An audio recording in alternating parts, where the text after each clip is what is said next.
जय शिवराय, जय भीम, जय लवजी। आज भारताचे शेठजी माननीय पंतप्रधान नरेंद्र मोदी हे महाराष्ट्रामध्ये येत आहेत आणि ते उद्घाटनासाठी येत आहेत।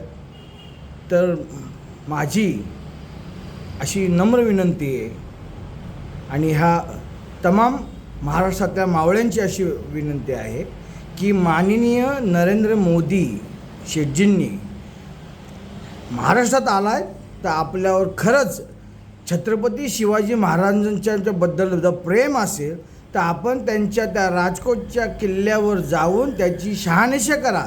कारण आपण स्वतः त्या पुतळ्याचं अनावरण आपण केलेलं आहे नौदलाच्या दिनी।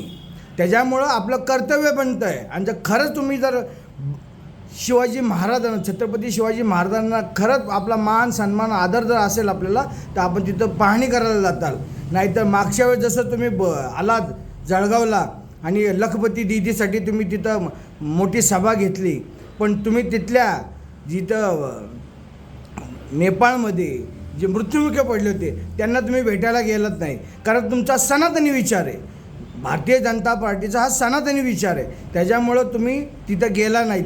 तर आता आम्हाला पाहायचं आहे, या महाराष्ट्राच्या सगळ्या मावळ्यांना पाहायचे, या महाराष्ट्राच्या तमाम जनतेला बघायचं आहे की तुमचं खरं छत्रपतींच्याबद्दलचा काय मान सन्मान काय आदर आहे हे आम्हाला कळून येईल। आणि काय दादा अजितदादा पवार आज तिथे गेले, काल म्हणले की मी 13 कोटी जनतेची माफी मागतो। अहो दादा, तुमचे जे पक्षाचे तुमच्या गटाच्या पक्षाचे जेव्हा लोक सगळीकडे आंदोलन करतात तर आता तुम्ही खरं मागणी केली पाहिजे की गृहमंत्री बदला आणि देवेंद्र फडणवीसांचा राजीनामा घ्या। आहे का तुमच्या धमक?